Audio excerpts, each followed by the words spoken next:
Light on कर दूं।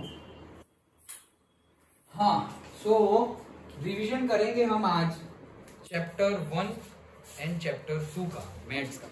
Chapter 1 है हमारा रियल नंबर्स। पहले चैप्टर 1 देखते हैं, रियल नंबर्स। सो अब ये रिवीजन है, तो हम जितने बेसिक और जितने डिटेल्ड में पढ़े थे उतना तो टाइम है नहीं, रिवीजन है। सो हम exam point of view he preparation करेंगे। ओके, तो रियल नंबर्स देखे तो नए सिलेबस के अकॉर्डिंगली ये तुम्हारा जो यूक्लिड्स डिवीजन लेमा वाला है वो तो डिलीटेड हो गया है। ओके, मतलब पूरी की पूरी एक्सरसाइज 1.1 डिलीटेड है। Now the fundamental theorem of arithmetic. अब यहाँ पे ध्यान देना सब लोग, चलो। So the fundamental theorem of arithmetic, वहां से तुम्हारा मेन चैप्टर शुरू होता है। ओके, सो इसमें फंडामेंटल थियरम ऑफ अरिथमेटिक में सबसे पहला क्या होना चाहिए, तुम्हें फैक्टराइजेशन करना तो आता ही है। ओके, फैक्टराइजेशन करना तो आता ही है बेसिकली। उसमें क्या पढ़ा हूं, है किसी को डाउट फैक्टराइजेशन कैसे करते हैं? जैसे कोई भी नंबर ले लो, जैसे कि 1008, तो उसका हम फैक्टराइजेशन करें, सपोज 2 से करें, सो 2 5 10, 0 का 0 और 2 4 8, देन 2, अब 4 है तो 2 से होगा ही। ये भी याद रख लो। ओके, ये भी याद रख लो, गूगल करोगे तो सारे मिल जाएंगे कि भाई 2 किससे डिविजिबल होगा। तो उसके लिए है कि लास्ट में अगर इवन नंबर है तो वो इवन नंबर है 0 इंक्लूडिंग 0। ओके, तो वो 2 से डिविजिबल होगा। 3 कैसे डिविजिबल होगा, अगर सारे नंबर्स है उसका अगर तुम सम करोगे और वो सम कुछ भी आ रहा है, वो जो सम है वो 3 के टेबल में आ रहा है, 3 के टेबल, तो वो 3 से भी डिविजिबल होगा। जैसे 1008 है, 1 + 8 कितना होता है 9, 9 3 के टेबल में आता है, तो 1008 3 से भी डिविजिबल है। 3 3 = 9, 1 0, 3 3 = 9, 1 8, 3 6 = 18। ओके, तो 3 3 6, 3 से मत कर देना क्योंकि पहले 2 से होता है। वहां भी ऐसे कर दिया तो गलत हो जाएगा। पहले 2 से, जैसे कि भाई 2 से जो कर रहे हैं, ओके, जो 5 से करे तो वो 10 से भी हो जाएगा। ओके, 10 से जो हो रहा है वो 5 से भी हो जाएगा। जैसे 100 है, उसको तुम 10 से करोगे तो वो 5 से भी हो जाएगा। बट 10 और 5 से करने से पहले उसको 2 से करो, वो भी हो जाएगा। तो जो पहला है वो इसी से करना है। ओके, तो वो गूगल कर लो, सारा समझ में आ जाएगा कि लास्ट में इवन है तो 2 से सबका सम करोगे तो 3 से, लास्ट में ये डिजिट है, सपोज जैसे कि 1 आता है, 1 लास्ट में 1 आता है, तो उसमें डिविजिबल बाय 9 आता है। क्यों, कैसे, 9 9 = 81, वैसे याद रखो, 9 9 = 81, तो 1 आता है। ओके, मतलब तुम्हें टेबल याद हो ना तो तुम्हें पता चल जाएगा। जैसे कि 9 1 = 9, ओके, देन 9 2 = 18, 9 3 = 27, 9 4 = 36। ओके, देखो 6 7 8 9, ओके, देन 9 5 = 45, देन 9 6 = 54, सारे ही आ गए देखो। 9 7 = 63, 9 8 = 72 एंड 81। तो ये 1 2 3 4 5 6 7 8 9, तो 9 की टेबल में अब तुम लास्ट में देखोगे तो सब आ गया। ओके, बट गूगल करना, मुझे सारे याद थे, अभी याद नहीं है। ओके, सबके लिए है, 11 तक सारे नंबर के लिए है कि तुम्हें पता चल जाएगा। ये मुझे कब, मतलब ये तो मैं प्रिपरेशन कर रहा था एंट्रेंस एग्जाम की, ओके, कॉलेज के बाद, तो ये लॉजिकल रीजनिंग में आता है, कैलकुलस कह सकते हैं हम इसे, कि शॉर्ट में कैसे याद रखे कि कौन सा नंबर किससे डिविजिबल होगा। तो 11 तक का मैंने याद रखा था। 11 तक कोई भी नंबर हो हमें पता चल जाएगा ये इससे डिविजिबल है, ये इससे डिविजिबल है, लाइक दैट। ओके, हाँ बोलो सर, प्राइम नंबर पता कर लीजिए। क्या क्या क्या, प्राइम नंबर पता कर लीजिए 1 to 100। हाँ, तो उसका क्या, कोई ट्रिक है? नहीं, वो तो याद ही रखना पड़ेगा, ये तो याद ही रखना, वो तो तुम डिवाइड करके ही याद रख सकते हो ना। 1 to 100 तो कितने करेंगे? हाँ, वो तो लेकिन करना पड़ेगा, वो जनरली वो 5th चैप्टर एपी में आएंगे वैसा क्वेश्चन। प्रोबेबिलिटी में आ सकते हैं, एपी में भी आ सकते हैं, एपी में भी आ सकते हैं। ओके, कि प्राइम नंबर की सीरीज है, वैसे लिख देंगे, पहला ये है, दूसरा ये है, ये फाइंड करो, वो फाइंड करो, ऐसा हो सकता है। ओके, तो ऐसी बहुत सारी ट्रिक्स है, लेकिन मैं यहाँ फैक्टराइजेशन के रिलेटेड जो है वो बता रहा हूँ कि पर्टिकुलर वो देख लेना। ओके, जैसे कि 4 है तो 4 1 = 4, 4 2 = 8, 4 3 = डायरेक्टली 12, 4 4 = 16, 6 तो पर्टिकुलर जैसे कि 6 है तो 6 1 जा 6 2 जा 6 3 जा, तो वैसे नंबर रिपीट भी होते हैं। ओके, एग्जैक्टली मुझे याद नहीं है तो मैं बता नहीं रहा हूँ। ओके, बट ऐसे है पर्टिकुलर नंबर्स, तो वही नंबर्स रिपीट हो रहे हैं तो तुम्हें पता चल जाएगा कि ये इससे डिविजिबल है। ओके, वो याद रहे तो ऐसा ना हो कि याद रखने में और उसको रिवाइज करने में तुम्हें 5 मिनट लग रहे हैं, वो 5 मिनट लगने से अच्छा है कि यहाँ पे कैलकुलेट कर लो। तो वो तो ट्रिक है कि अगर तुम याद रख सकते हो तो, और तो रह गए, आप रिवाइज कर सकते हो, रिकॉल कर सकते हो जल्दी से, तो वो ट्रिक्स और वो सब में टाइम इन्वेस्ट करना, अदरवाइज डायरेक्टली तुम डिवाइड कर सकते हो। ओके, तो ये ही फैक्टराइजेशन है। ये क्या हो गया 25 2। ओके, और फिर बस ऐसे ही चलता रहेगा। अभी भी 2 है तो 2 1 जा 2 2 जा 1 2 6, अभी भी है इवन नंबर तो 2 6 जा एंड 2 3 जा। अब 3 आ गया तो 2 से होगा नहीं, अब 3 से चेक करेंगे। 6 + 3 9 होता है, 9 3 के टेबल में आता है तो होगा। ओके, सो 3 अब याद नहीं है 63 कहाँ आता है, कोई बात नहीं, देख लो ना, 3 2 जा एंड 3 1 जा। अब 2 and 1 तो 3 अगेन आएगा तो 3 7 जा, ये तो आ गया 7 डन। ओके, तो ये फैक्टराइजेशन है, ये हमें आना चाहिए। ओके, चलो नेक्स्ट फैक्टराइजेशन हमें आ जाए। उसके बाद HCF एंड LCM। यस, तो HCF एंड LCM में गलती की थी दिशा ने, और तुमने, तुम्हारा पेपर कहाँ गया, नीचे है, रुको मैं तुम्हें देता हूँ, दिखाता हूँ। यस, हाँ, तो LCM और HCF अच्छे से देखो, उसका सही था, हाँ तुम्हारा गलत था। सो तुम लोग देखो, मैंने बोला था कि अब टेस्ट देना शुरू करो तो दो, तुम कब दोगे फिर। ओके, तो तुम्हारा साइंस का मेरा बाकी है चेक करना। गलत था, 24 की जगह 8। हाँ, एक जो कॉमन लेना चाहिए था वो नहीं लिया था तुमने। हाँ, तो वही देखो, अभी याद रखने की सिंपलेस्ट ट्रिक याद रखो, तभी भी बताई थी। HCF हाईएस्ट आना, हाईएस्ट, हायर, ज्यादा आना चाहिए, ज्यादा आना चाहिए तो उसका आंसर आएगा क्या, लो आएगा, कम आएगा। अब कब लो नंबर कब आएगा, लो नंबर लाने के लिए तुम्हें कॉमन ही लेने हैं, सारे नहीं लेने। प्राइम फैक्टर्स जो है उसमें सिर्फ कॉमन ही लेने हैं, तभी तो लो आएगा, क्योंकि सारे ले लिए तो ज्यादा नंबर आ जाएगा। याद रखने की ट्रिक क्या है कि हाईएस्ट में लो आना चाहिए और लोएस्ट में और लीस्ट में हाई आना चाहिए। तो अब हाईएस्ट में, हायर में लो आंसर कब आएगा, जब कॉमन लोगे तो आएगा। तो उसमें, इसमें सिर्फ तुम्हें कॉमन प्राइम फैक्टर्स ही यूज करना है, और कॉमन फैक्टर्स बोल देता हूं, कॉमन फैक्टर्स ही यूज करना है। और लो के लिए तुम्हारा आंसर हाई आना चाहिए, हाई आना चाहिए मतलब इसमें तुम्हें कॉमन नहीं यूज करना, सारे ही यूज करना है। तो यहाँ पे आ जाएंगे ऑल नंबर्स। ओके, यहाँ पे मैं ऑल नंबर्स लिखता हूँ, ऑल नंबर्स। तो कॉमन फैक्टर ले लिया, ऑल नंबर लिखिए। अब हाईएस्ट मतलब उसका आंसर लो आना चाहिए, तो लो कब आएगा, ये जो तुमने कॉमन फैक्टर लिए है ना उसकी पावर्स होगी, तो लो कब आएगा, जैसे 2 की 1 है, 2 की 2 है, 2 की 3 है। ओके, तो तुम्हें हाई है तो उसका आंसर लो आना चाहिए, तो लो आंसर कब आएगा, 2 की 1 है, 2 की 2 है, 2 की 3 है, तो लो आंसर कब आएगा, इसमें लो आंसर आएगा ना। तो तुम्हें पावर कौन सी लेनी है, लोएस्ट पावर हो वो, कॉमन फैक्टर, और उसकी भी कौन सी, यहां ध्यान दो, लोएस्ट पावर। देन मिल गया तुम्हारा HCF। ओके, देखो हायर के लिए लो आंसर आना चाहिए, लो आंसर कब आएगा, सिर्फ तुम कॉमन लोगे तब, और कॉमन का भी कौन सी पावर लोगे, लोएस्ट पावर लोगे, तभी लो आंसर आएगा ना। अब लीस्ट के लिए हाई आंसर लाना है, हाई आंसर लाओगे तो सिर्फ कॉमन नहीं लेंगे, हम सारे ले लेंगे। अब सारे ले लिए तो उनकी भी पावर्स होगी, जैसे ये है तो उनकी पावर्स लेंगे तो हम हाईएस्ट पावर लेंगे। ओके, क्योंकि हमें तो हाई आंसर लाना है ना, तो हाई आंसर लाने के लिए अब 2 1 नहीं लेंगे, हम 2 3 लेंगे, तो हम यहाँ क्या लेंगे, हाईएस्ट पावर। समझ में आया, पक्का। एग्जाम्पल से फिर से समझा देता हूं, क्या है ये, 6 and 20, 6 and 20 डन।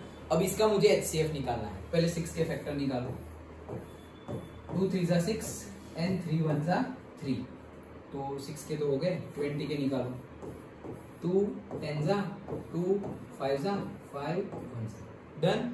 तो 6 के लिख लिए 2 into 3, 20 के लिख लिए 2 into 2 into 5, इसको तो वही लिखेंगे 2 into 3, लिखना हो तो लिख लो 1, इसको लिखेंगे 2 का स्क्वायर into 5 का 1 डन, खत्म।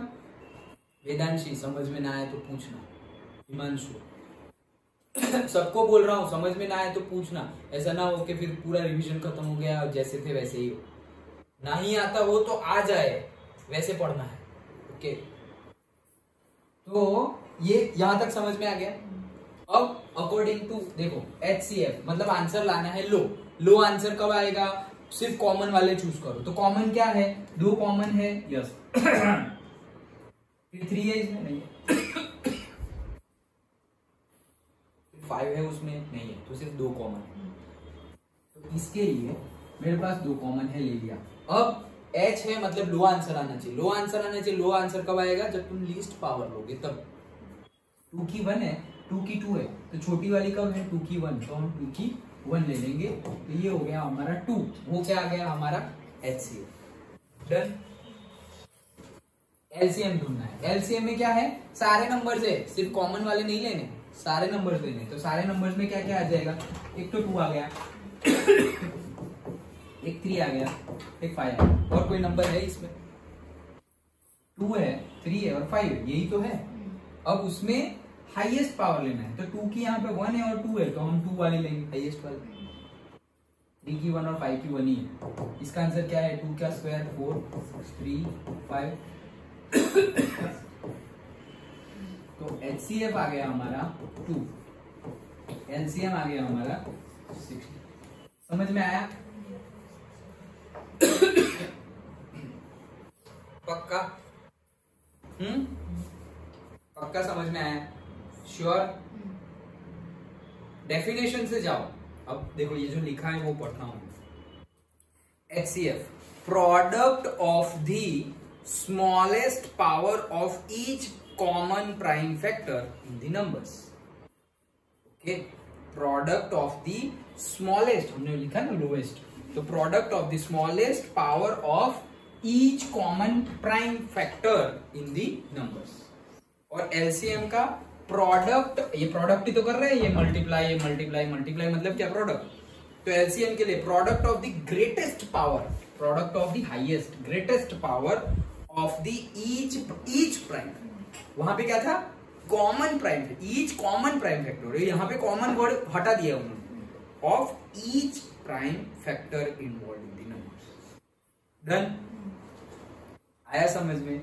सिंपली याद रखना है, HCF मतलब लो आंसर आना चाहिए, LCM मतलब हाई आंसर आना चाहिए। लो आंसर लाने के लिए हमें सिर्फ कॉमन लेने हैं और कॉमन में भी लीस्ट लेना है, तभी तो लो आंसर आएगा। और हाई आंसर लाने के लिए हमें सिर्फ कॉमन नहीं, सारे प्राइम फैक्टर्स लेने हैं और उसका हाई आंसर लाना है ना, तो हम ग्रेटेस्ट पावर लेंगे। डन? डेफिनेशन के अकॉर्डिंगली समझ के करो तो भूलोगे नहीं। कभी कभी ये डेफिनेशन उल्टी हो जाएगी, यहाँ पे कॉमन फैक्टर ले लिया, यहाँ पे सारे ले लिए, तो तुम्हारा जो HCF है वो एक्चुअली LCM है और जो LCM का आंसर आया वो एक्चुअली HCF है, वैसा हो जाएगा, वो गलत होगा फिर। समझ में आ गया? पक्का? ओके, तो ये HCF LCM था। और क्या है? बस खत्म पहली एक्सरसाइज। तो पहली एक्सरसाइज में देखो क्या है? Express each number as a product of its prime factor. तो सबके प्राइम फैक्टराइजेशन करना है सिंपली। ओके, कोई भी हो कर दो। Then HCF, find HCF and LCM दोनों फाइंड करो एंड वेरीफाई करो। वेरीफाई हम कर सकते हैं, जैसे अभी हमने देखा 6 और 20 का। तो फॉर्मूला क्या है 6 और 20 का? फॉर्मूला देखो, फॉर्मूला क्या है कि HCF into LCM is equal to वो दो नंबर, किस किस का? 6 और 20। ये हमारा फॉर्मूला है। HCF of 6 and 20, LCM of 6 and 20 is equal to 6 and 20। Done? तो इसका HCF क्या है हमारा? 2 इंटू LCM क्या है? 60। तो देखो सेम हो गया ना, 26 जा 120 और ये भी कितना आ गया? 120। डन? तो ये हमारा फॉर्मूला है। कई कई न्यूमेरिकल में ऐसे न्यूमेरिकल है ना कि HCF गिवन है, ये दो नंबर तो है ही, तो बोले LCM फाइंड करो। तो फिर ऐसे फाइंड करने मत बैठना, डायरेक्टली ये फॉर्मूला लगाओ। डन? ओके, कोई भी डाउट हो पूछ लो ना। हाँ, हिमांशु? डन? ओके, सो वैसे ही हमारा पूरा सेकेंड वाला क्वेश्चन है। थर्ड वाला question, find LCM and HCF of the following integers by applying prime factorisation method. तो प्राइम फैक्टराइजेशन से वो 2 का था, अब ये 3 का है, तो कोई बात नहीं, डेफिनेशन के अकॉर्डिंगली सेम डन। 3 का हो तो 3 का, लेकिन उसी हिसाब से करना है। तो वही है सब कुछ। ओके 4, 5, 6 में भी वही है। अब नेक्स्ट हमारा है, इसमें कुछ अलग है, जैसे कि क्वेश्चन नंबर 6। ओके तो क्वेश्चन नंबर 6 है, वो देखो क्वेश्चन नंबर 6 वाला ना, ये रहा। एग्जाम्पल नंबर 5 है हमारा। तो वो जैसे मैंने पहले भी बताया था, इसको तो पूरा तुम रट लो, वैसे ही छाप देना है। पूरा रट लो, वैसे ही छाप देना है। यहाँ पे लिखा हुआ है 4, कंसेप्ट क्या है वो मैं तुम्हें बताता हूँ। 4n, consider the number 4n। 4n की जगह कोई भी होगा। पेज नंबर हमारा 9 है, example 5, where n is the natural number. तो 4:1, 4:2 कुछ भी हो सकता है। Check whether there is any value of n for which 4n ends with the digit 0। तो हमारे पास एक नंबर है 4n, जहां n है natural number, n belongs to n is natural number. Okay तो क्या कोई भी ऐसा है, कोई नंबर होगा 4:1 करेंगे तो 4 आएगा, 4:2 करेंगे तो 8 आएगा, नहीं 16 आएगा। ओके 4:3 करेंगे तो क्या आएगा 4 आएगा, हाँ लास्ट डिजिट 4 आएगा। तो क्या कोई भी ऐसा n की वैल्यू है जिसके लिए लास्ट में उसका जो आंसर है, उसका जो लास्ट डिजिट है वहां क्या आ जाए 0? तो वो हमें पूछ रहे हैं। तो डिट्टो ये रट्टा ही मार लेना है क्या, कि अगर ऐसा लाने के लिए क्या लाना पड़ेगा, लास्ट में 0, लास्ट में 0 आएगा मतलब इट इज डिवाइडेड बाई 10। 0 होगा मतलब 10 से डिवाइड होगा ना, कोई भी 0, 10 हो, 100 हो, 1000 हो, 50 हो, 60 हो, 70 हो, 320 हाँ 320, तो वो भी 10 से हो जाएगा। डन। तो कोई भी नंबर जो 10 से डिविजिबल हो तभी तो लास्ट में 0 आएगा, इतना तो पक्का है। ओके अब 10 से डिविजिबल हो तो 10 के फैक्टर्स क्या है, 2 into 5। 10 के फैक्टर्स यही है 2 into 5। तो अगर 2 raised to something and 5 raised to something आ रहा है तो तुम्हारा है ऐसा कोई नंबर, और अगर नहीं आ रहा है तो नहीं है। वही है देखो यहाँ पे लिखा हुआ है, if the number 4 raised to n for any n we were to end with the digit 0 then it would be divisible by 5. That is prime factorization of 4 raised to n would contain prime 5. This is not possible because 4 raised to n is equals to 2 raised to 2n. So the only prime factorization of 4 raised to n is 2. मतलब इसका कुछ भी करोगे तो वो क्या आ जाएगा, basically 2 से डिवाइड हो जाएगा। जैसे हमने 4 भी आ रहा था, लेकिन 4 भी तो 2 से डिविजिबल है, तो इसीलिए बोल रहे हैं। So the uniqueness of the fundamental theorem of arithmetic guarantees that there are no other primes in the factorization of 4 raised to n. So there is no natural number n for which ends with the digit 0. अब वही सारी चीजें अगर ऐसी है, ऐसे ही question है तो ऐसे ही तुम्हें पूरा का पूरा लिख देना है। और जैसे हमारा एक्सरसाइज में है कि 6 raised to n,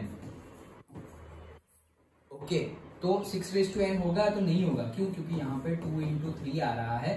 okay 2 into 3 raised to 1 is equals to n। Done. ये 6 का हमने क्या किया, 2 into 3। इसका आंसर देखो 2 raised to 1 2, 3 raised to 1 3, 2 into 3 6, तो ये सेम ही है। तो यहां मुझे क्या चाहिए था, 2 raised to m and 5 raised to n। m और n कुछ भी हो सकता है, 1 2 3 4 5 6 7 8 कुछ भी हो सकता है। ओके ऐसा होता तो आता, यहां पर तो 5 है ही नहीं, 5 नहीं है तो 2 into 5 10 होगा ही नहीं कभी। ओके देखो दो ऐसा नहीं है ऐसा नहीं है कि 2 and 5 एक एक बार हो, दो बार हो तो भी आ जाएगा ना। 2 raised to square 5 raised to square, ये क्या हो गया 4, ये क्या हो गया 25, ये क्या हो गया टोटल 100, आ गया 0। कोई और नंबर ले लो, 2 का 2 और 5 का 3। ओके तो ये कितना हो गया 4, ये कितना हो गया 125, 250 into 2 that is 500, आ गया 0। समझ में आया? तो अब 5 और 2 दोनों होने चाहिए, एक होगा तो भी नहीं आएगा। यहाँ एक है लेकिन दूसरा कहाँ है? दूसरा है ही नहीं। तो 3 है तो 2 3 तो 6 होगा। कुछ भी 2 का 2 ले लो और दूसरा 3 ले लो, तो ये कितना होगा? 4 3 अगेन 12, 2 आएगा, 0 नहीं आएगा। तो कंडीशन क्या है? ये कहाँ गई? ये ओके, समझ में आया? पक्का? हाँ बोलो। पूरा नहीं समझ में आया? फिर से क्वेश्चन समझते हैं फिर से।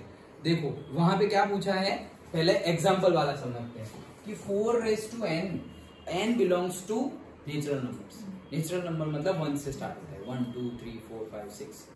सो n का कोई भी ऐसी वैल्यू होगी जिसके लिए जो आंसर है उसमें लास्ट डिजिट क्या हो? 0। ये क्वेश्चन मार्क करके हमें पूछा है। तो हमें चेक कैसे करना है? फैक्टराइजेशन करो। तो जैसे मैंने अभी 6 का क्या लिख दिया था, 2 × 3 1 1। तो बुक वालों ने बताया नहीं है लेकिन उन्होंने भी किया, उन्होंने ऐसे किया। भाई ये कहां से लेके आए? वो वैसे ही लेके आए जैसे मैंने तुम्हें बताया। कैसे? 4 को क्या लिखा? 2 × 2 होल रेज टू n। अब 2 × 2 मतलब क्या? 2 का स्क्वायर।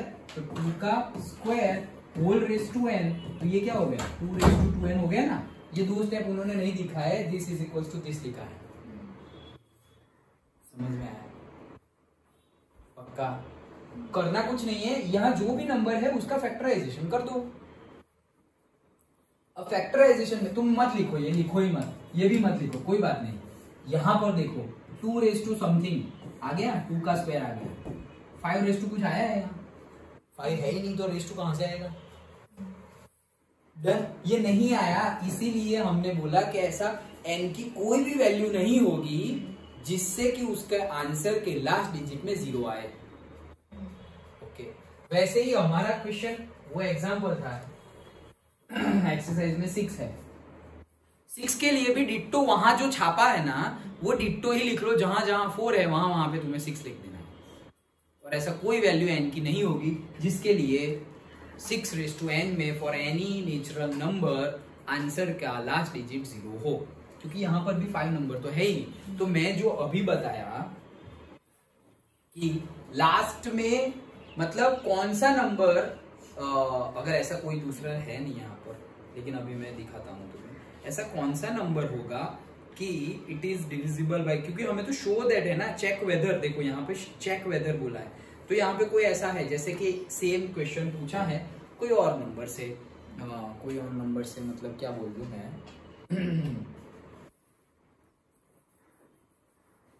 30 ले लिया। क्या ले लिया? 30। Okay, so 30 raise to n, 30 raise to क्या है हमारा? कोई भी n की वैल्यू के लिए क्या, कोई भी n की वैल्यू के लिए क्या उसका जो लास्ट डिजिट है वो 0 आ सकता है क्या? फैक्टराइजेशन कर दो। तो 30 का क्या करेंगे? 5 × 6, और 6 का क्या करेंगे? 2 × 3। तो 5 raise to something 2 raise to something तो आ गया। समझ में आया? अब वैसे ही हमें पता है ना भाई, 30 रेज टू 1 करेंगे तो 0 है, 30 रेज टू 2 करेंगे तो 3 का तो 9 हो जाता है, इसके डबल 0 900 हो गया। 0 तो आने ही वाला है। 3 करोगे तो भी 0 तो आने ही वाला है। ये तो इजी नंबर है इसलिए पता चल जाएगा। लेकिन जो सपोज ऐसा हो 7 रेज टू n, चेक करो, same question, check whether for any value of n is there any number or say is there any answer whose last digit is 0। तो भाई नो, इसके तो फैक्टर ही नहीं होंगे, तो प्राइम नंबर है। तो क्या करें? 7 × 1 = 7 कर दो। कहाँ 2 कहाँ 5, कुछ है ही नहीं। तो जो बुक में लिखा हुआ है एग्जाम्पल 5 में डिट्टो, वो छाप दो, डिट्टो छाप दो। याद रखो, रट्टा मार लो, 10 बार लिखो, मार्क नहीं जाना चाहिए ऐसे क्वेश्चन में। फिर तुम लिखोगे जो मैंने कंसेप्ट बताया, समझ तो गए, लेकिन लिखा नहीं तो काटेंगे मार्क्स। 2 मार्क्स का क्वेश्चन होगा ना तो 1 देंगे। वो 1 क्यों? तुम्हारा कंसेप्ट क्लियर है, लिखा सही नहीं है। तो भाई कंसेप्ट तो मेरे सारे ही क्लियर है, लेकिन 3 घंटे में मैं पेपर लिख नहीं पाता, तो वो मार्क्स थोड़ी देंगे। लिखा तो मार्क्स देंगे। समझ में आया? अच्छा है मुझे एग्जाम नहीं देनी। मजाक कर रहा हूँ, चलो ओके। समझ में आया? एक्सप्रेस हमें करना आना चाहिए। जैसे कि भाई मेरे पास नॉलेज हो और मैं एक्सप्रेस ना कर पाऊँ तो भाई मैं टीचिंग नहीं कर सकता। ऐसे बहुत सारे टीचर्स हैं जिसके पास बहुत ज्यादा नॉलेज है, बहुत मतलब जैसे ऐसा समझो कि तुम्हें मैं पढ़ा रहा हूँ, सपोज तुम्हारा मैं फेवरेट टीचर हूँ और तुम्हें कोई स्कूल में और टीचर भी पढ़ा रहे हैं और वो टीचर का नॉलेज मुझसे ज्यादा है, लेकिन फेवरेट टीचर तुम्हारा मैं हूँ। क्यों? टीचिंग स्टाइल की वजह से। नॉलेज उनका ज्यादा है but teaching methodology, teaching style की वजह से तुम्हारा फेवरेट टीचर है। समझ में आ रहा है? तो मतलब जो मुझे जितना भी पता है अगर मैं वो एक्सप्रेस कर पाऊं then I will be successful. उनके पास बहुत नॉलेज है लेकिन वो एक्सप्रेस नहीं कर पा रहे, तो वो कोई और तरीके से एक्सप्रेस करेंगे। वो टीचर नहीं बनेंगे, वो डॉक्टर बन जाएंगे, पीएचडी करेंगे, प्रोफेसर बन जाएंगे, कुछ और काम करेंगे। ऐसा जरूरी नहीं है नॉलेज को सिर्फ एक्सप्रेस ही करना चाहिए, जरूरी नहीं। सभी टीचर बन जाएंगे तो बाकी लोग क्या करेंगे? ओके। लेकिन क्या मतलब कितना भी नॉलेज हो सब लोग एक्सप्रेस नहीं कर पाते। मैम की ही बात कर लो, मैम के पास मुझसे ज्यादा नॉलेज है, पर्टिकुलरली एकेडमिक नॉलेज तो मुझसे ज्यादा ही है। ओके, बट ऐसे मुझे लगता है कि मैं अच्छे से मतलब पढ़ा लेता हूँ, ऐसा लगता है मुझे। ओके, कंपैरिजन की बात नहीं है बट सेल्फ इंप्रूवमेंट की बात है कि मुझे कहाँ इंप्रूवमेंट करना है। सपोज मैं नॉलेज बढ़ाने में मेहनत ज्यादा करूंगा, उनको कहाँ करना है, उनको एक्सप्रेशन में, डिलीवरी में ज्यादा मेहनत करनी है। वैसे सेल्फ इंप्रूवमेंट की बात है, तो ये ऑब्जर्वेशन की बात है। तो तुम्हें भी सब कुछ कंसेप्ट क्लियर हुआ और लिखा नहीं तो मार्क्स नहीं मिलेंगे। कंसेप्ट तो पूरे साल हमने क्लियर ही किए है, अब एग्जाम पॉइंट ऑफ व्यू तुम्हारी मेमोरी पावर चेक हो रही है कि तुम्हें कितना याद है। तो ये क्वेश्चन और दूसरा नेक्स्ट एक्सरसाइज वाला √2 इज इरेशनल, रट्टा मार लो। जैसा बुक में लिखा है वैसा ही डिट्टो लिखना है, रट्टा ही मार लो, आएगा ही। अरे कितने टॉपिक है यार, HCF, LCM, ये √2 इरेशनल, ये 6n, 7n, खत्म हो गया क्या? खत्म हो गया।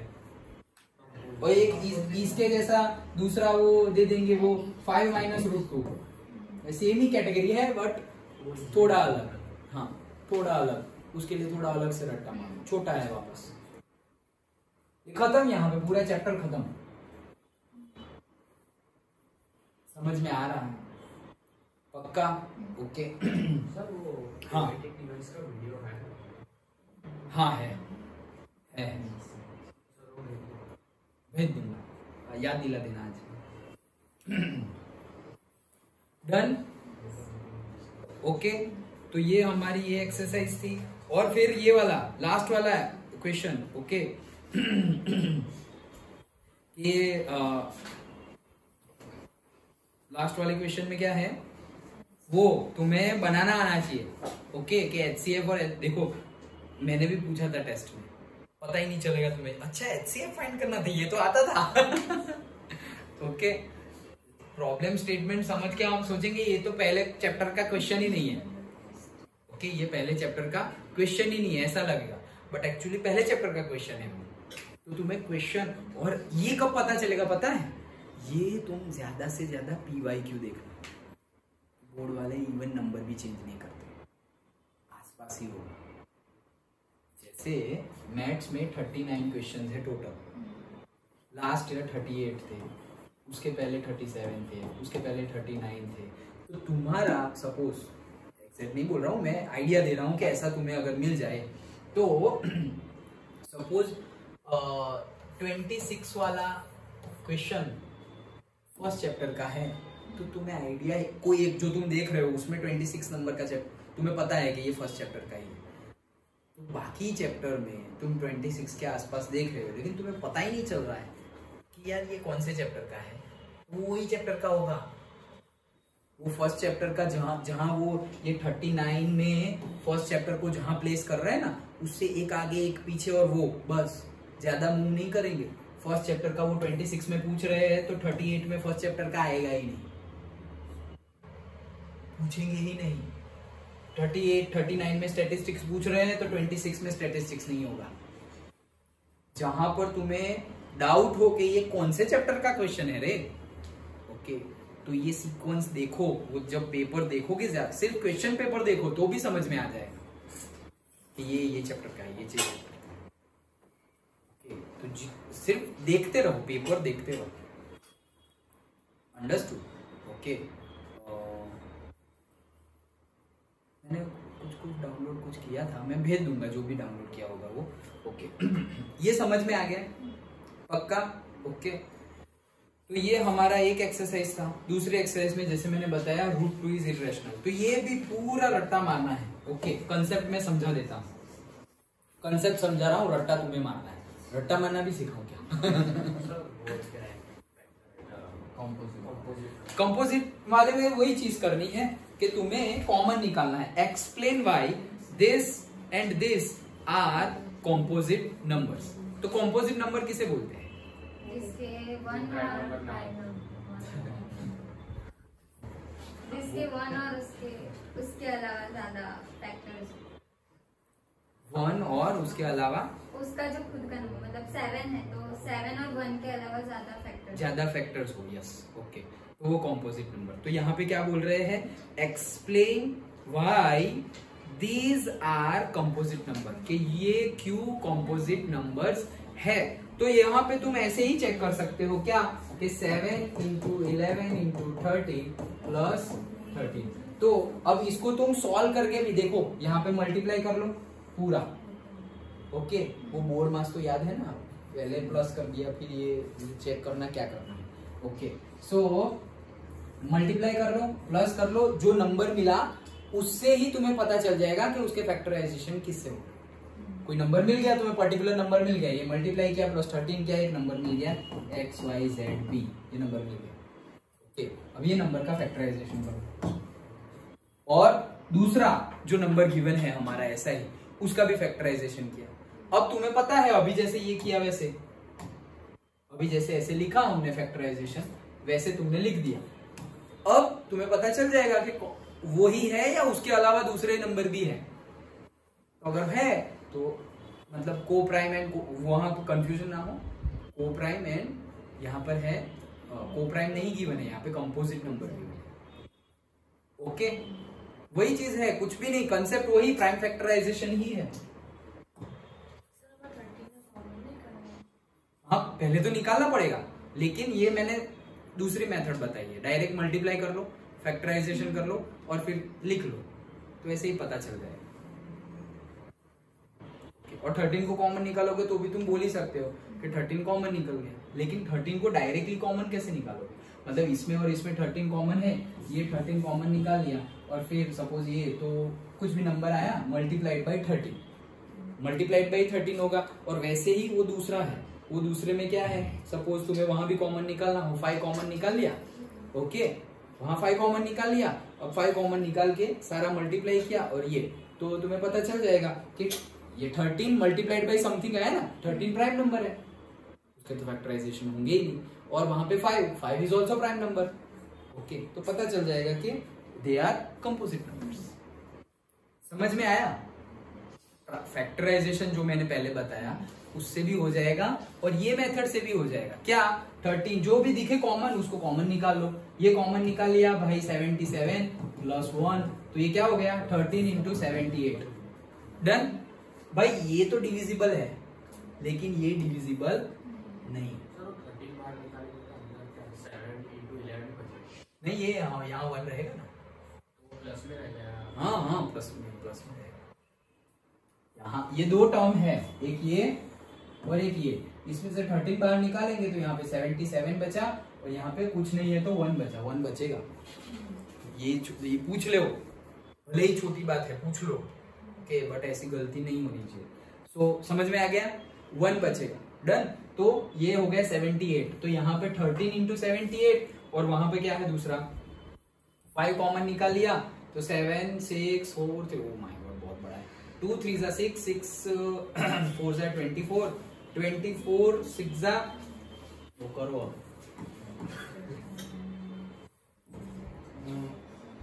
यार रुको एक मिनट,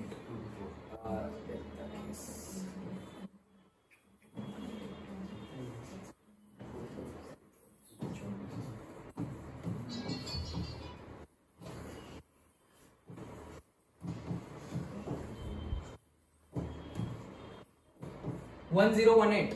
ओके, तो ये क्या आया 1018 इंटू 5। ये क्या आया 13 इंटू 78। क्या आता है ये 8, 4 और 6 10 होते हैं ना। हाँ, तो ये 0 और ये 1, 9 एंड 10। हाँ सही है, 100। ओके, देखो ये रहा, सही किया था लेकिन यहाँ आंसर गलत। देखो जल्दबाजी में मैंने खुद मिस्टेक किया। 0, 8, 8, 4, 6 10 होता है, मैंने 1 लगा के ऊपर 1 11 कर दिया। ओके, तो 0 और 1 डन। तो ये गुड है तुम्हारे।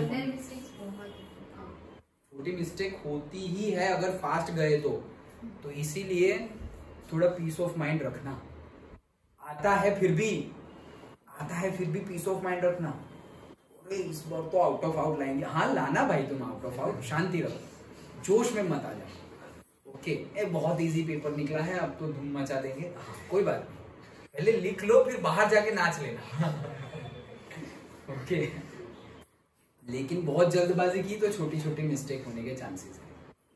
कॉपी में कैसे धूम मचा रहा है। ओके चलो, देन नेक्स्ट है वही √2 इज इरेशनल। तो उसमें देखो कंसेप्ट बता देता हूँ। सबसे पहले हमें क्या करना है, उल्टा एजम्पशन ले लो कि √2 रैशनल है।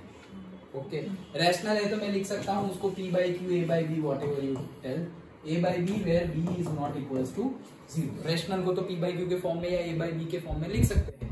डन। ओके, अब इसको ले जाओ तो ये क्या हो जाएगा, b √2 is equals to a। अब उसका स्क्वायर करो। ओके, तो क्या हो जाएगा 2b² is equals to a²। Done, समझ में आ रहा है ना। अब 2 को यहां ले जाओ, b² is equals to a²/2। फिर हमारा है थियरम 1.3। अब वो मत लिखना थियरम 1.3, ना मार्क्स नहीं मिलेंगे, स्टेटमेंट लिखना है। So if prime number p can divide say a², then p can divide a also। वैसे सेंटेंस लिखो। ओके, तो अगर 2 a² को डिवाइड कर सकता है तो 2 a को भी डिवाइड कर सकता है।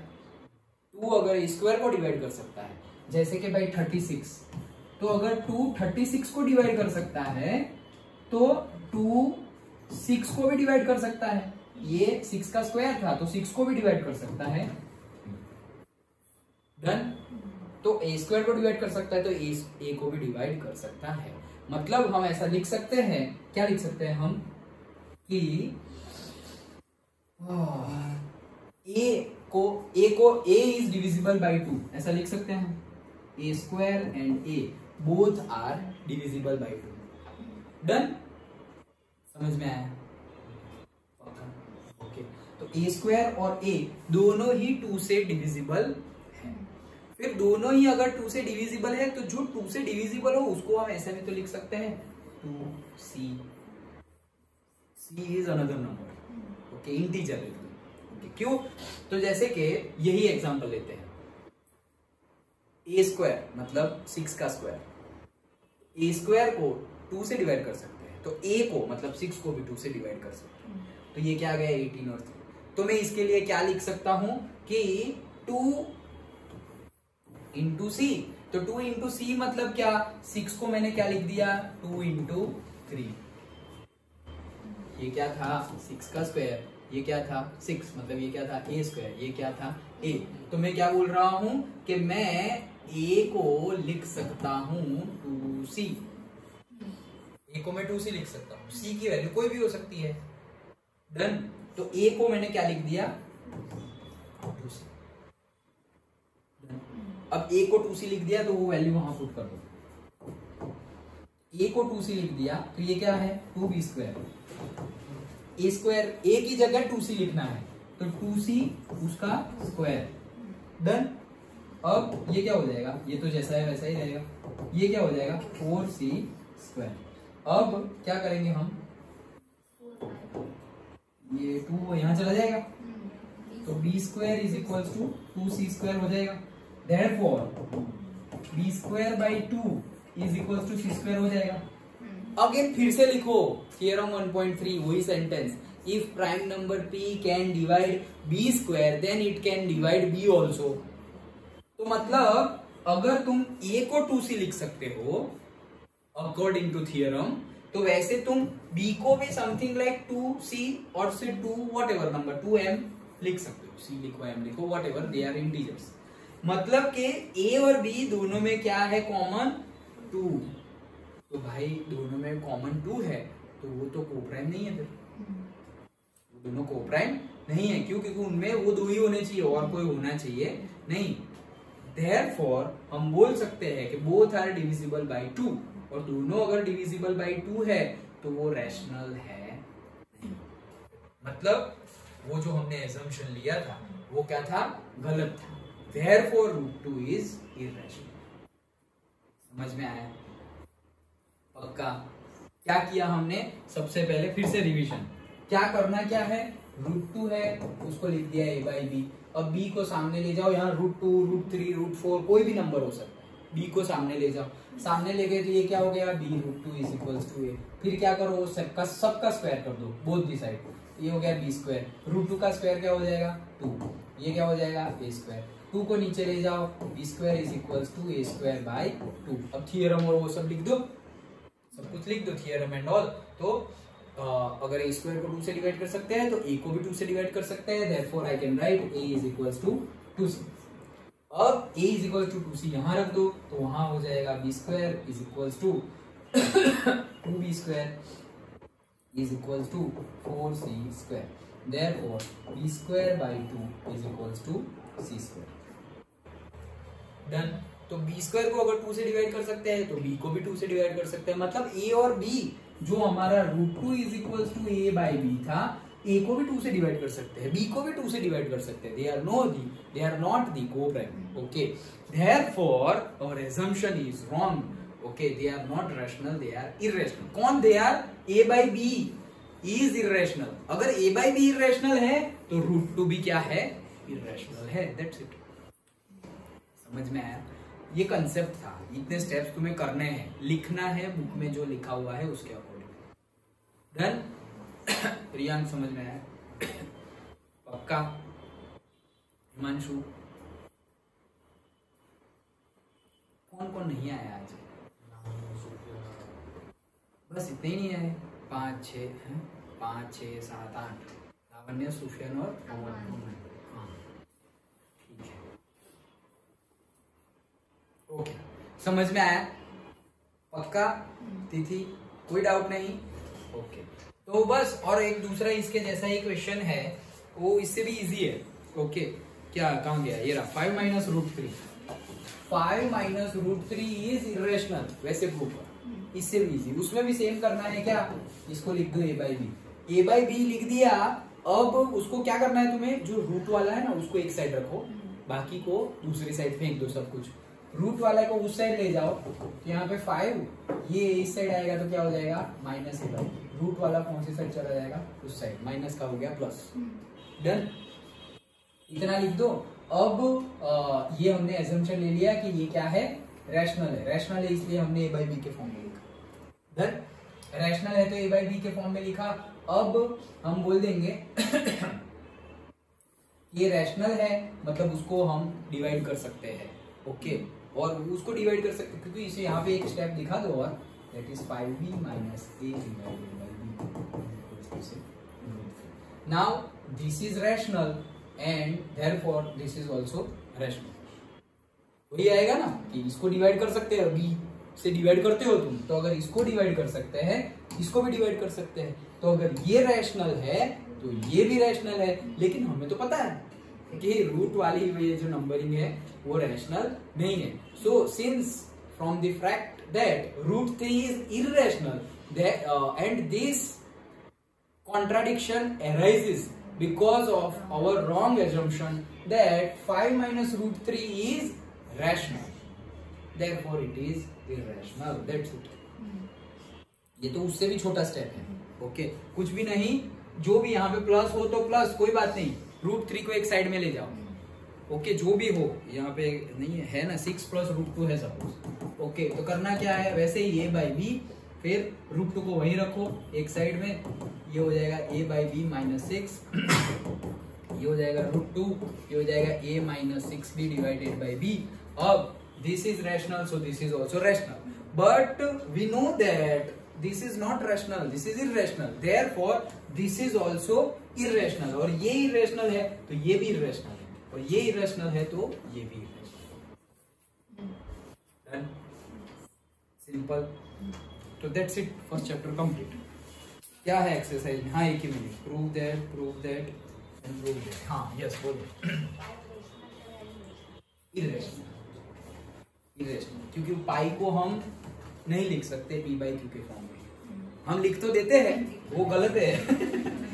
ये 22/7 हम लिख तो देते हैं, बट वो एग्जैक्ट आंसर नहीं है। तुम इसको डिवाइड करो, 3.14 नहीं आएगा, मतलब आएगा लेकिन उसके पीछे बहुत सारे नंबर्स है, वो कभी एंड नहीं होते। इंडियन ने दिया था ये नंबर, ओके, वो कभी एंड नहीं दिया,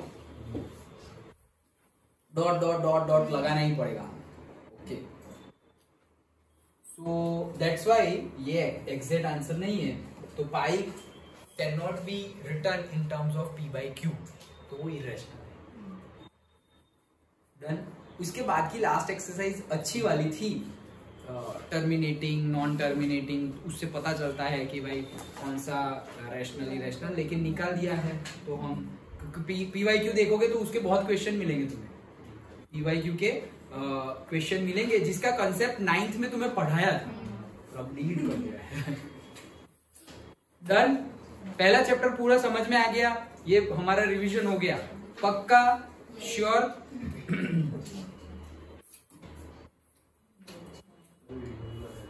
यहाँ वीडियो बदलते हैं हम।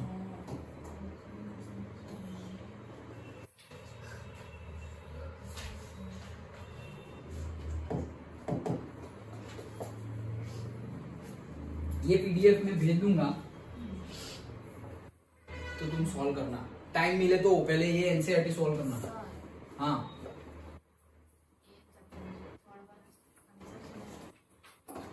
XYZ are distinct prime numbers, their LCM is 1। हाँ, 1 तो मतलब आंसर है। हाँ, XYZ are distinct prime numbers, मतलब प्राइम नंबर है ऐसा समझो, अलग अलग। डिस्टिंक्ट मतलब अलग अलग, मतलब जैसे 2 प्राइम नंबर है तो दूसरा भी 2 है, वो भी प्राइम नंबर है, लेकिन 2 2 बार मत लो, अलग अलग 2 3 5 ऐसे।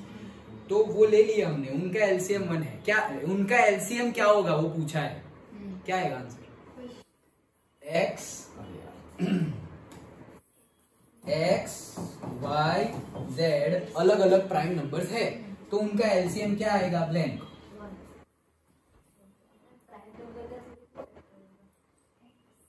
x y z, हाँ,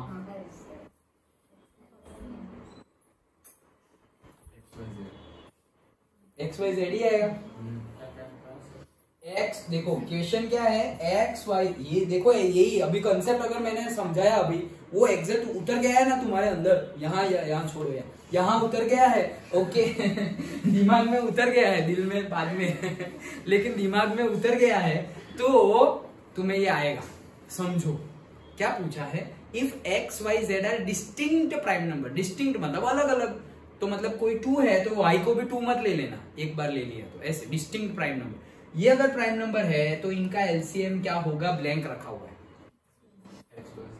एक्स वाई जी 1 0 जो भी तुम्हारा आंसर।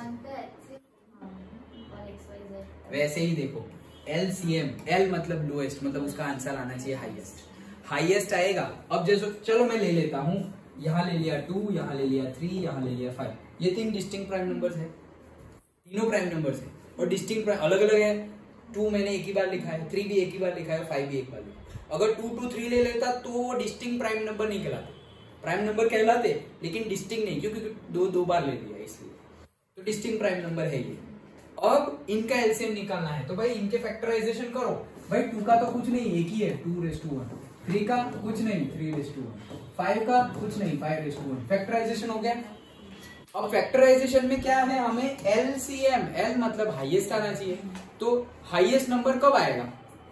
जब तुम कॉमन नहीं लोगे, सारे लोगे तब। पहले सारे लो, 2 × 3 × 5, और अब हाईएस्ट हायर वैल्यू लानी है तो लोएस्ट पावर नहीं देखनी, ग्रेटेस्ट पावर देखनी है। ग्रेटेस्ट और लोएस्ट दोनों की दोनों क्या है, 1 ही है, तो 1 1 1, तो आंसर करेक्ट है एक्स वाई जेड आएगा, क्योंकि आंसर वही है एक्स वाई जेड 2 3 5, तो उसका आंसर 2 3 5 ही है। समझ में आया? ओके।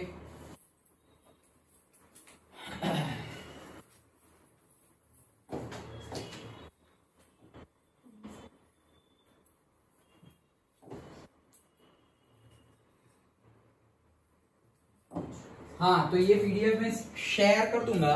ओके, तो तुम सॉल्व करने की ट्राई करना। ओके, संस्कृत में सेट ही नहीं लिया। किसमें क्या? संस्कृत में अलग-अलग सेट ही नहीं लिया। सबका सेम, सबको सेट 4 ही लिया था, लेकिन सबको ऐसा कि अलग-अलग सेट है सबको। फिर क्या हुआ? बता जब तो चीटिंग करते ना, मुझे ऐसा कि मेरे बाजू वाले का सेट 1 है, इस सेट भी सेट 1 है, मेरा था सेट 4। एग्जाम खत्म होने के बाद पता चला कि पूरे क्लास का सेट 4 ही था।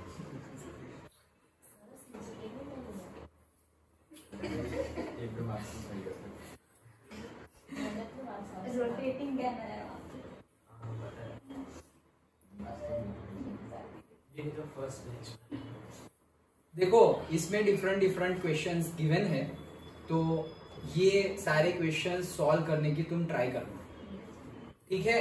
लेकिन ये कब ट्राई करोगे? पहले बुक हो जाए तब, और प्रैक्टिस करनी हो तो ही जाना। अगर टाइम नहीं है, सही में इतना अभी नहीं है टाइम वैसे तो, लेकिन तुम्हारे सारे सब्जेक्ट हो गए, सिर्फ रिवीजन ही रिवीजन चल रहा है, तो तुम प्रैक्टिस कर सकते हो। ओके, नहीं तो व्हाट इज माई ओपिनियन और से माई फीडबैक, एनसीईआरटी कर लो, फिर पीवाईक्यू उठा लो, ओके, और फिर करो। और इसमें नहीं गिवन है, लेकिन मेरे पास पहले एक बुक थी, मतलब पीडीएफ थी, उसमें गिवन था कि कौन से साल में ये क्वेश्चन पूछा गया है। ओके, तो और यहाँ पे वैसे भी क्वेश्चन मिलेंगे जो सिलेबस से हट गए हैं, तो डर मत जाना। हाँ, क्योंकि ये तो पहले का सिलेबस की है। ओके, तो वो सब हट गया है, ये सारे क्वेश्चन देखो, ये वो आया, देखो वो जो न्यू एग्जाम का पीडीएफ है ना, उसमें भी बहुत सारे है। हाँ, वही, तो वो हमें नहीं करना है। ओके, डर मत जाना। देखो, अभी जो मैंने बताया वो आया question, denominator of the rational number ये है in the form of 2 raised to m where m and n are non negative integers, we can write its decimal. ये भी डेसिमल एक्सप्रेशन आया, मतलब ये एक्चुअली क्वेश्चन नेक्स्ट एक्सरसाइज खत्म हो गए। बैटरी लो हो गया यार इतना जल्दी। अच्छा, तो समझ में आया ये? ओके, तो ये PDF I will share, but ये तुम प्रैक्टिस करना, जैसे कि जो है, जैसे अभी हमने जो डिस्कस किया उसके बेस पे ये है। देखो, √3 + √5 इज इरेशनल, ये प्रूव करो। ये देखो आया, 12 raised to n can not and with the digit 0 और 5 for any natural number n, ये शो करना है। आंसर तो दे दिया है, कैन नॉट। ओके, नहीं होगा। ओके, तो शो कर दो, कैसे? 12 के फैक्टर कर दो, 2 का स्क्वायर इंटू 3 का 1, 2 raised to 2 and 3 raised to 1, 5 तो आया ही नहीं, तो 0 कहां से आएगा? डन। और एंड विद द 5 के साथ एंड हो तो 5 raised to समथिंग आएगा, तो 5 raised to आएगा ना, 5 raised to 1 5, 5 raised to 2 25, 5 raised to 3 125, 5 raised to 4 again आगे बढ़ेगा वो। ओके, कितना आएगा? 625। हाँ, सो 5 कब आएगा? जब 5 raised to समथिंग हो। तुम्हारा फैक्टर में ही 5 नहीं है, तो रेस टू कहां से आएगा? वही डिट्टो छाप देना है यहाँ। समझ में आया? तो ये सारे क्वेश्चंस तुम कर सकते हो। देखो, ये थोड़ा odd, prove that if x and y are both odd positive integers, odd है और पॉजिटिव इंटीजर्स है। Okay, then x² + y² is even but not divisible by 4। ये निकल गया है सिलेबस में से, डिविजिबल बाय 4 एंड ऑल, वो सारे क्वेश्चंस थे बट निकल गया है। ओके, सो क्यों? क्योंकि डिविजिबल बाय 4, डिविजिबल बाय 7 वैसे भी क्वेश्चंस थे बट अभी नहीं है। लेकिन देखो, ऐसे अगर तुम सॉल्व करना चाहो तो कर सकते हो। x और y क्या है? ऑड पॉजिटिव इंटीजर है। 1 और 3 ले लो, तो 1 और 3, अब 1 का स्क्वायर और 3 का स्क्वायर, तो 1 and 9 वो 10 हो गए, is even but not divisible 5, तो 4 से डिविजिबल हो गए ही नहीं।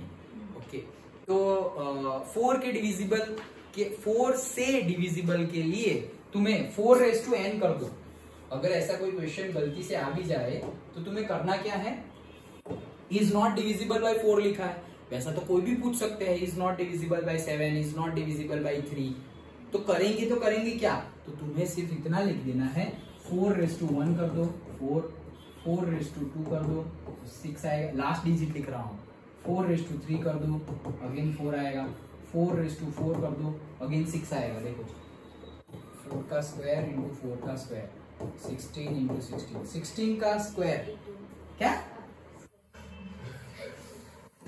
256 आया ना, 6 डन। ओके, तो 4 से डिविजिबल की ये कंडीशन है क्या, लास्ट में 4 और 6 आएगा, और 4:5 करोगे तो लास्ट में क्या आएगा 4 आएगा, 4:6 करोगे तो लास्ट में क्या आएगा 6 आएगा, करके देखो 4:2 4:3 तो हो गया 5, तो 4:6 क्यूब क्या आएगा 64, ये क्या आएगा 16, अब 64 इंटू 16 करोगे तो कितना आना चाहिए, 4 आएगा, तो 4 आएगा, देखो 4 6 24 4 2 36 4 36 38, हाँ सही है, 4 2 1 7 आ गया 4 डन। तो कैन नॉट बी डिविजिबल, तो फिर हम आंसर लिख देंगे कि भाई लास्ट में 4 और 6 आ ही नहीं रहा है, तो कहां से डिविजिबल बाय 4 होगा। डन। तो अगर वैसे कोई क्वेश्चन पूछ भी ले तो तुम्हें थोड़ा जो हमारे सिलेबस में है उसके अकॉर्डिंगली थोड़ा लॉजिक लगाओ। जैसे वो 2:n वाला, 6:n, 7:n वाला देखा, उसके अकॉर्डिंगली लॉजिक लगाओ, न्यूमेरिकल सॉल्व हो जाएगा। अंडरस्टूड, पक्का समझ में आया, श्योर, नो डाउट्स, पक्का, एटलीस्ट एनसीईआरटी में तो कोई डाउट नहीं है ना। अब पीवाई को सॉल्व करो, ये मैं भेज दूंगा, ये भी, ये सॉल्व मत करना अभी क्योंकि बहुत ज्यादा है कंटेंट और थोड़ा एनसीईआरटी से अपर लेवल पे, तो फोकट का तुम्हें ऐसा लगेगा कि यार सब कुछ तो कर लिया, अभी भी क्यों इतना नहीं आ रहा है, इससे अच्छा है पीवाईक्यू करो, पीवाईक्यू सॉल्व होगा तो कॉन्फिडेंस बढ़ेगा। अरे यार पिछली बार पूछा गया था बोर्ड में और मेरे से सॉल्व हो गया, कॉन्फिडेंस बढ़ेगा। क्योंकि बहुत सारे ऐसे क्वेश्चन है, सिलेबस से निकल गए, वो इसमें है, रेफरेंस बुक में भी बहुत सारे ऐसे क्वेश्चन होते हैं, सैंपल पेपर में इतने सारे क्वेश्चन होते हैं कि जो बोर्ड में पूछे जाने लायक है ही नहीं, मतलब लायक तो है लेकिन पूछते नहीं है, बोर्ड में नहीं पूछते, सैंपल पेपर बहुत टफ बनाते हैं। सो पीवाईक्यू सॉल्व करना, डन, समझ में आया? ओके, तो ये था हमारा फर्स्ट चैप्टर। अब देखते हैं सेकंड।